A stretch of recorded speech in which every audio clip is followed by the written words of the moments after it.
Bonjour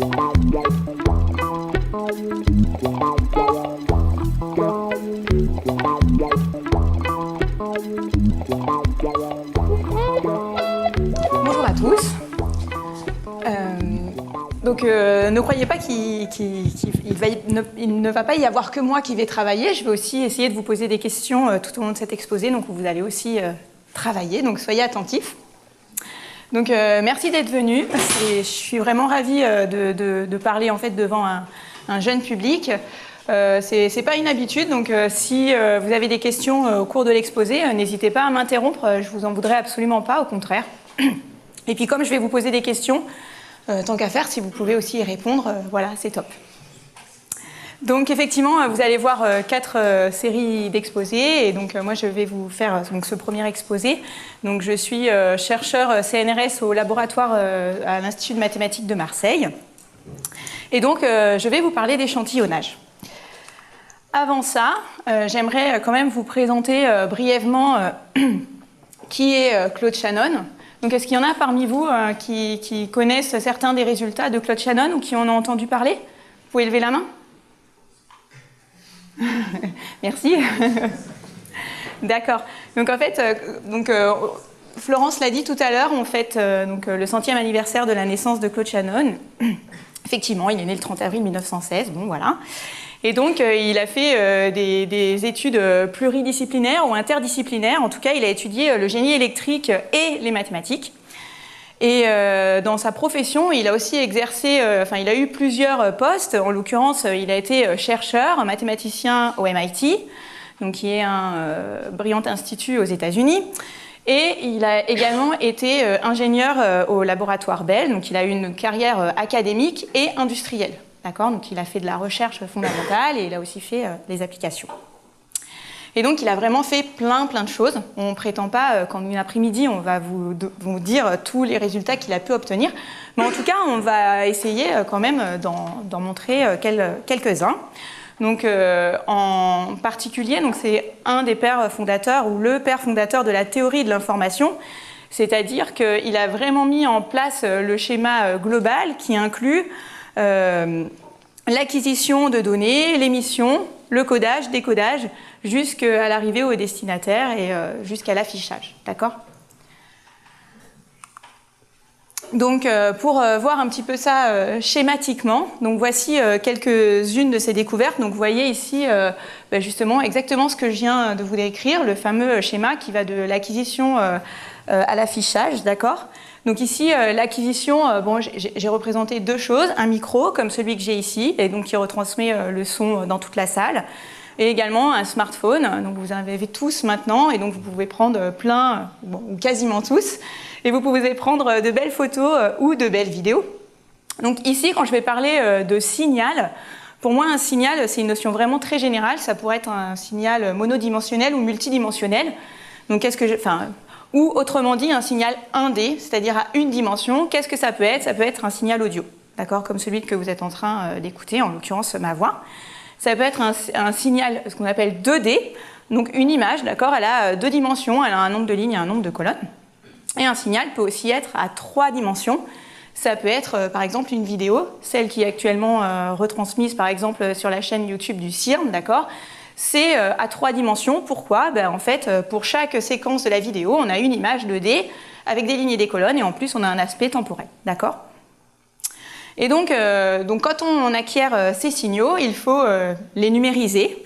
D'accord ? Et ensuite, il faut les coder. Et donc, le codage, ici, est représenté par une représentation des objets, des signaux avec des 0 et des 1. Ensuite, ces signaux vont être transmis.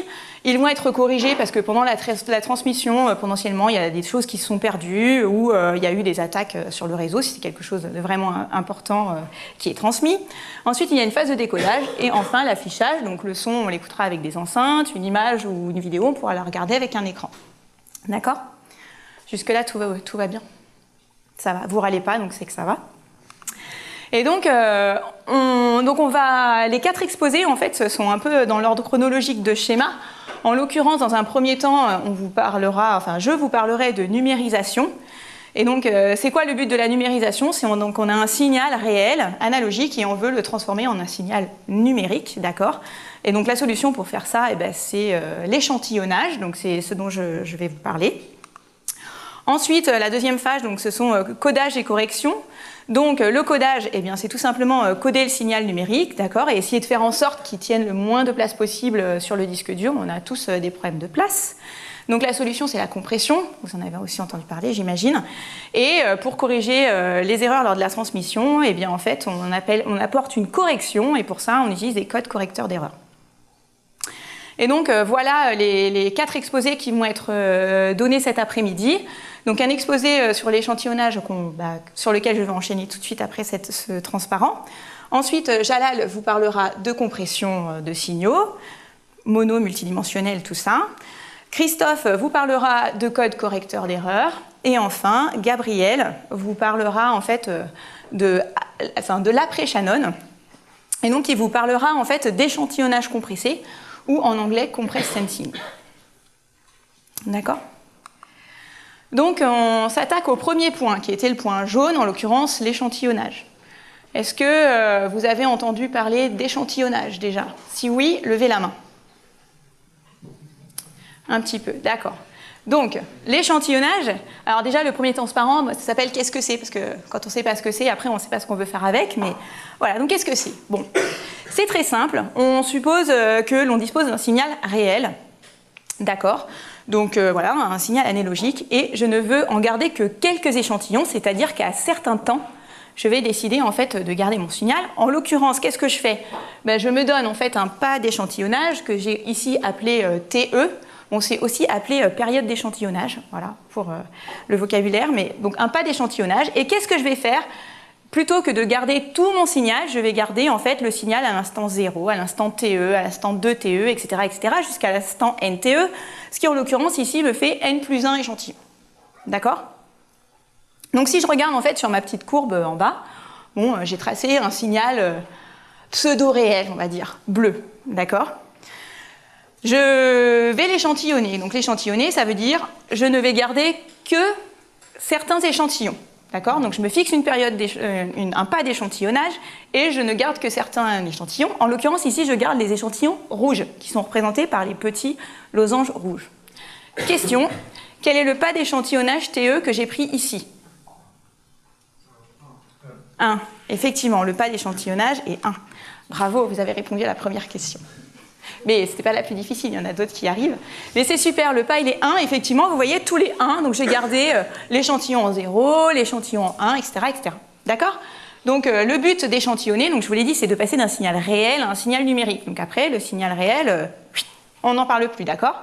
Donc numériser, en fait, ça revient à passer de ce signal bleu à ce signal rouge ici, qui est constitué en fait d'échantillons, d'accord? Bon là, voilà, vous pouvez bien suivre la courbe bleue, mais si je vous demandais en fait à la main de reconstituer la courbe rouge, j'imagine que vous me feriez aussi quelque chose comme ça, et donc vous arriveriez à reconstituer en fait le signal d'origine. D'accord?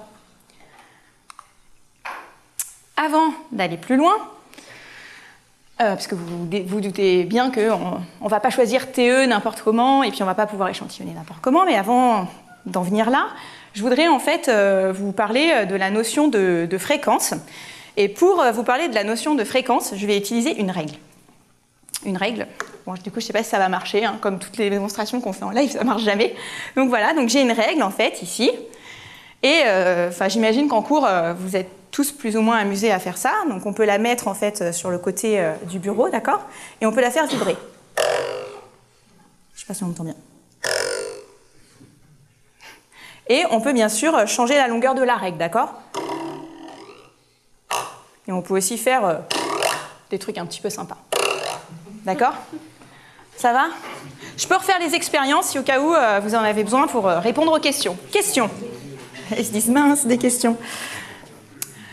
Qu'est-ce qui produit le son que j'ai produit avec la règle? Qu'est-ce qui fait en fait que ça fait un son, ça? Les vibrations, ouais, super.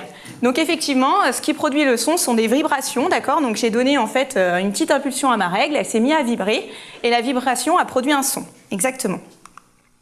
Deuxième question, pourquoi le son change quand je change la position de la règle. Parce que vous avez vu ici, j'ai un son comme ça.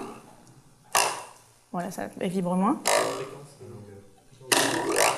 D'accord? Donc là, je pars d'une chose plutôt grave à un truc plutôt aigu. D'accord?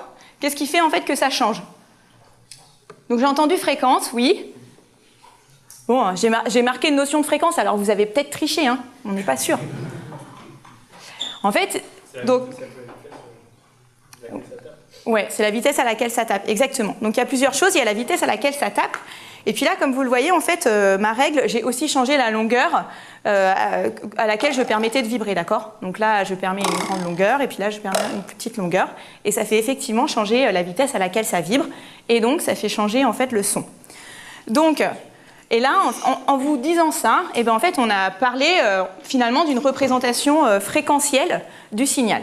Vous avez en fait la représentation temporelle, c'est le son en fait que vous entendez, d'accord? Du moment où je fais vibrer cette règle jusqu'au moment où ça s'arrête, d'accord? Vous entendez un son qui lui est temporel.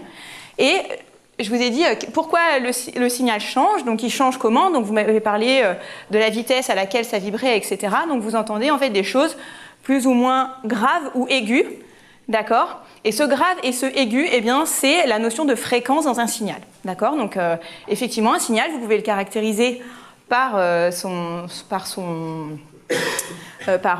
sa forme temporelle, mais aussi par son aspect fréquentiel. Vous pouvez dire c'est un son aigu, c'est un son grave, d'accord? Très bien. Eh, vous êtes fort, hein? Donc ici, je vais vous montrer deux signaux. Donc le titre fréquence haute versus fréquence basse. Donc je vous montre ce schéma et celui-là. Donc deux signaux bleus, ok, qui sont, vous le voyez, en fait, ça représente en fait ici les oscillations. Donc tout à l'heure, dans ma règle, vous m'avez dit, bah, ça fait du bruit parce que ça oscille, d'accord? Le bout de la règle, il a oscillé, puis en oscillant, il a produit un son sur la table, d'accord? Bah, là, c'est pareil, le bout de la règle, il faut un peu vous imaginer que ça, c'est le bout de la règle, et puis ça, il bouge, d'accord? Et donc, ici, il bouge un peu plus vite qu'ici. À votre avis, comment vont être ces deux sons? Lequel va être le plus aigu, lequel va être le plus grave? Pardon? Celui-là, en fait, effectivement, c'est celui qui est plus grave, parce qu'en fait, celui-là, c'est celui qui vibre le moins vite, et celui-là, c'est celui qui vibre le plus vite. Alors, si je ne fais pas tout quitter du mic, voilà. Donc, voilà ce que ça peut donner. D'accord, donc celui-là, c'est celui qui oscille très très vite. Et celui-là, celui qui oscille plus lentement, d'accord? Ça va? Donc, très bien. Ce sont des sons vraiment très simples, d'accord, puisqu'ils ne sont constitués, en fait c'est une sinusoïde, d'accord, j'ai pris un sinus, et puis je vous fais entendre ce son, donc c'est ce qu'on appelle une fréquence pure, c'est un son à une seule fréquence, d'accord? Très bien. Alors, maintenant on va essayer de comprendre l'échantillonnage, maintenant qu'on a compris tout ça. Donc on sait qu'on peut caractériser le signal par son aspect temporel, c'est-à-dire par ses oscillations, et aussi par sa fréquence, d'accord? On vient de le voir. Donc, voici un signal à échantillonner. Donc vous voyez, c'est très simple. Ici, j'ai représenté l'axe 0, 1, 2, 3 qui va jusqu'à 10, d'accord? L'amplitude qui va de -1 à 1. Et donc, je veux échantillonner ce signal. D'accord? Bon, ok. Je vous ai déjà montré un exemple tout à l'heure.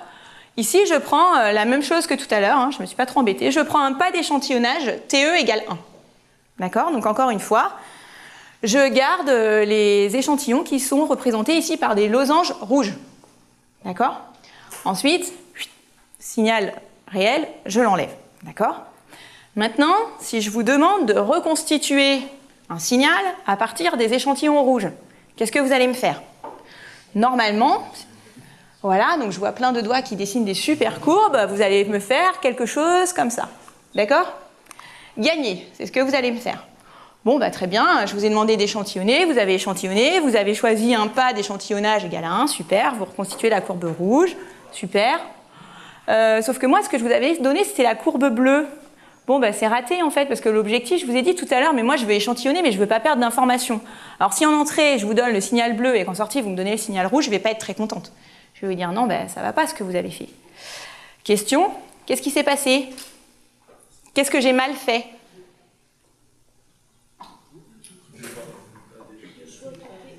Ouais, le choix de TE. J'ai choisi un TE qui est comment? Trop grand, effectivement. Si j'avais voulu bien faire, il aurait fallu que par période, je prenne au moins 2 points, celui qui est en haut, celui qui est en bas, histoire d'aller en haut, en bas, etc. Si je ne fais pas ça, je ne vais pas y arriver. D'accord? Donc effectivement, je n'ai pas conservé assez d'échantillons. D'accord? Donc ce feeling de se dire finalement par période en fait de ce signal, il faut que je garde au moins 2 points pour pouvoir le représenter, c'est exactement ce qu'a formalisé et démontré Shannon dans le théorème de Shannon.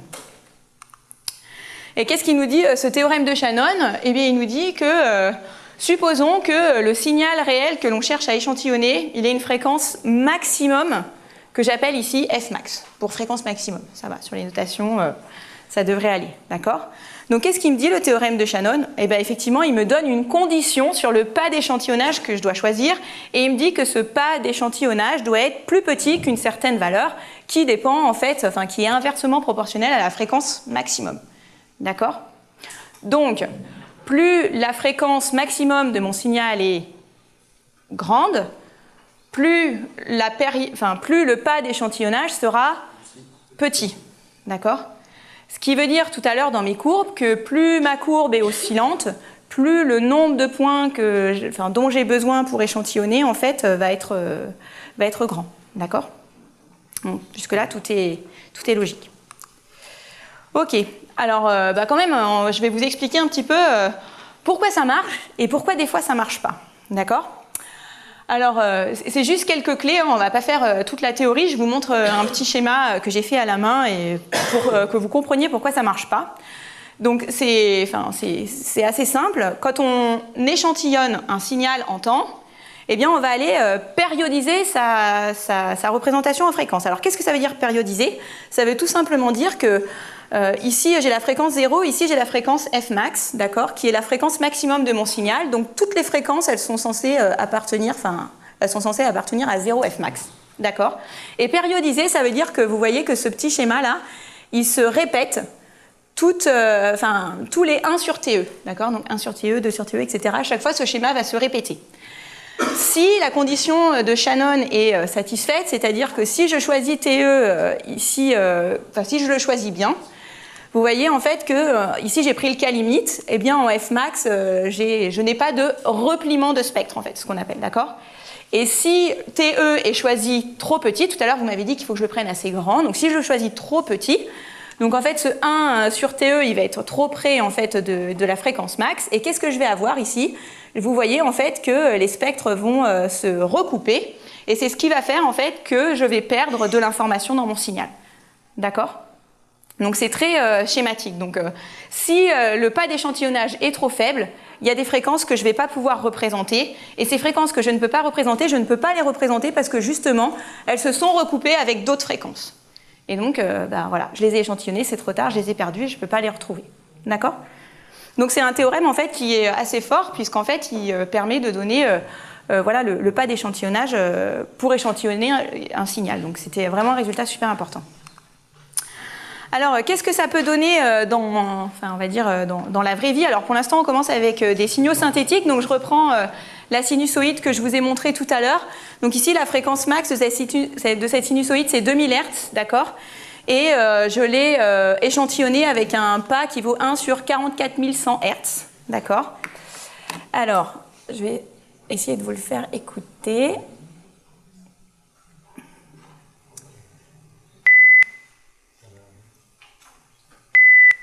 D'accord, donc ça donne ça.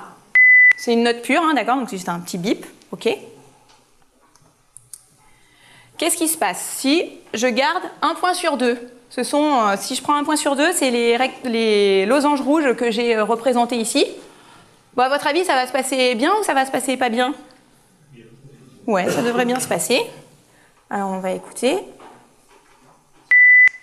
Pas mal. Je vous fais écouter l'original. Ok, a priori, on n'a pas perdu d'information. Bien. Je prends un point sur 4.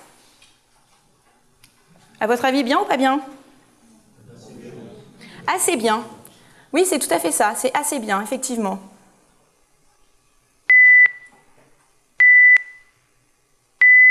On perçoit une petite différence, mais à peine. Donc c'est assez bien. Bonne réponse. Et là, j'ai gardé 1 point sur 20. Donc en l'occurrence, je garde les losanges roses. Et là, bien ou pas bien? Pas bien, effectivement. Alors là, pas bien du tout. Donc on va écouter. Hop. Voilà, on retrouve... d'accord, donc je pars de ça. Tout ça pour retrouver ça.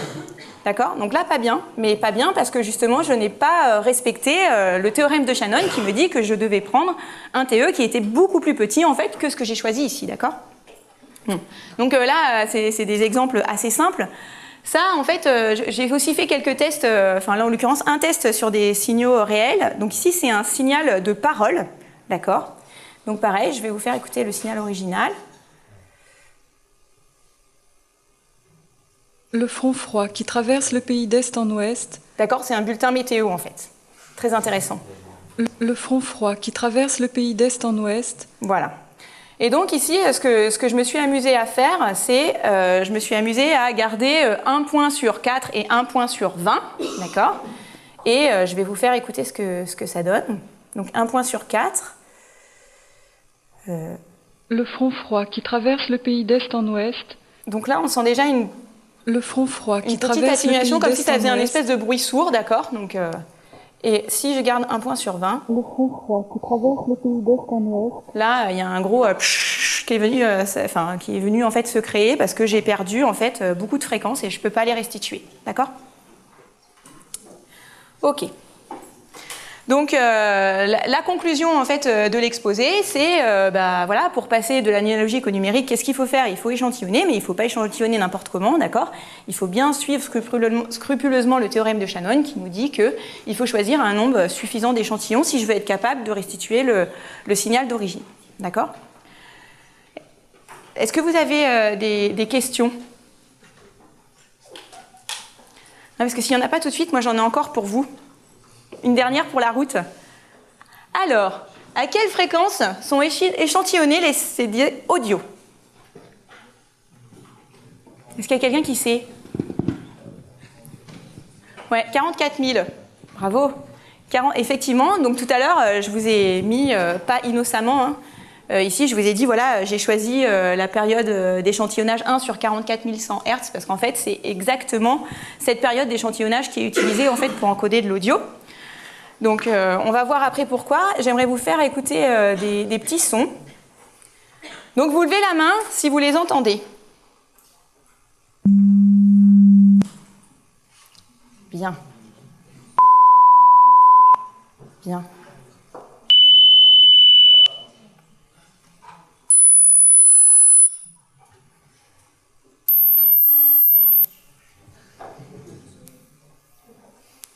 Ah, j'en perds là un petit peu. Ah, alors là j'en ai vraiment beaucoup perdu. Bon. Ne vous inquiétez pas, hein, c'était pas un test auditif, c'est tout à fait normal. Alors qu'est-ce qui s'est passé? Qu'est-ce qui s'est passé? En tout cas, c'était, on voyait clairement au fur et à mesure que vous n'entendiez, enfin pour certains d'entre vous, vous n'entendiez plus de son, donc c'est tout à fait normal. Les sons que j'ai générés, en fait, ce sont ceux-là, d'accord? C'est les sons 1, 2, 3, 4, 5, 6, 7. Et en fait, je les ai générés à différentes fréquences, donc en l'occurrence de 200 Hz à 20 kHz, d'accord? Et pourquoi il y en a qui entendent ces sons et pourquoi il y en a qui ne les entendent pas? Ben, c'est tout à fait normal, c'est parce qu'en fait, en moyenne, hein, parce qu'on n'est pas du tout égaux devant ça, on entend à peu près entre 20 Hz et 20 kHz, d'accord? Et en l'occurrence, avec l'âge, ça diminue. Donc moi, clairement, celles au-dessus de 15 kHz, même 14, je les entends plus, d'accord?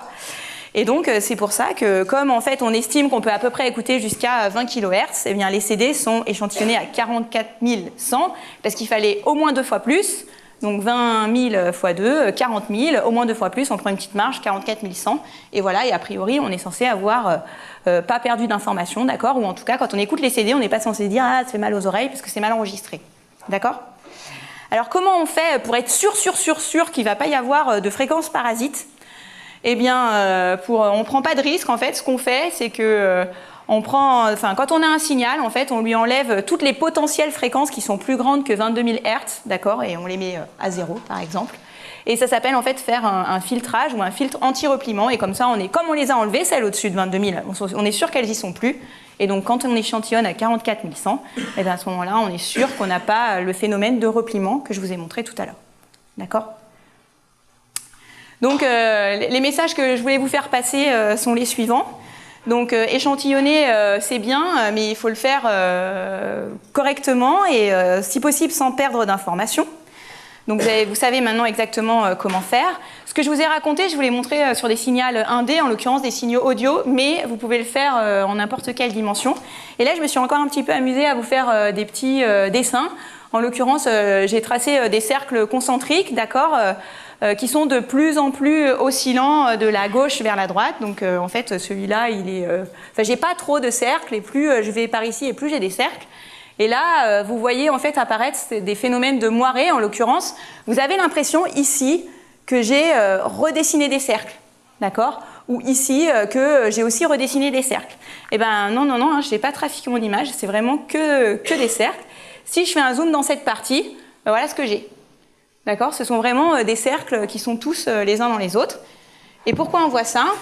Eh bien, c'est la résolution de l'écran de l'ordinateur et aussi la résolution du vidéoprojecteur qui ne sont pas adaptés en fait, à la projection de ces images. D'accord ? Et forcément, en fait, quand je zoome, je rends les pixels en fait, plus gros. Et donc là, vous voyez que je n'ai pas triché et que j'ai bien plein de cercles concentriques. D'accord ? Et ici, c'est la même chose. Vous voyez qu'on a un peu plus encore même de ce phénomène, il est un peu plus accentué parce que j'ai pris une fréquence encore plus élevée. Mais si on zoome, on a aussi en fait, que des cercles concentriques. D'accord ? Donc, c'est un effet d'optique en fait. C'est un effet de rendu par l'affichage. Le signal original, lui, c'est bien en fait des cercles concentriques, mais ils sont mal représentés ici. Voilà, donc une fois qu'on a acquis ce signal et qu'on l'a numérisé, eh bien ensuite ça va être le travail de Jalal, il va falloir le stocker, et tant qu'à faire, on va essayer de limiter la place, donc on va le compresser. Voilà, je vous remercie pour votre attention.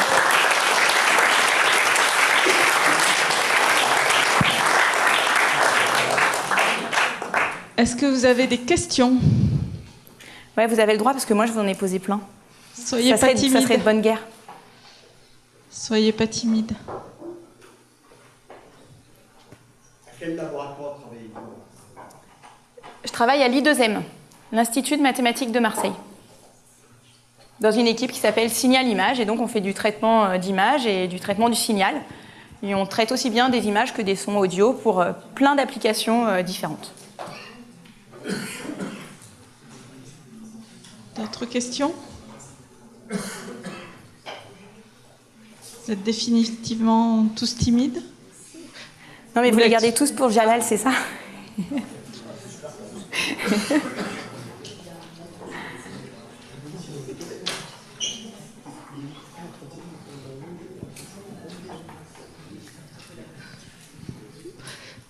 Bon. Vraiment aucune question ? Bon, c'est que j'ai été super claire et que vous avez tout compris alors. Ça, c'est clair. Bon, tout le monde sort une feuille alors. C'est pas vrai. Je ne suis pas mathématicienne, hein, donc moi j'ai vraiment un souci, c'est que je ne sais pas comment vous avez choisi, en dehors du théorème, comment vous avez choisi sur votre courbe, quel point à localiser. Vous voyez ? Sur la courbe du signal. Par exemple, sur ça. Voilà, moi logiquement j'aurais pris celui du bas, d'accord, celui le plus haut, celui le plus bas et celui de la moitié par exemple. Pourquoi ce placement ? Mais peut-être que ma question est... Pas du tout. C'est en fait, pourquoi j'ai fait ça ? Ben, en fait, je l'ai fait de la manière dont je l'ai défini en fait, au départ, c'est-à-dire que je me suis fixé un pas d'échantillonnage, d'accord, TE, et le premier échantillon en fait, que je garde, c'est celui en 0, et à 0, je vais aller additionner TE à chaque fois. Mais on pourrait très bien penser décaler en fait et pouvoir choisir les échantillons. Et ça, vous aurez quelques réponses dans l'exposé de Gabriel. Il faut que vous restiez jusqu'à la fin et vous aurez quelques réponses à cette question.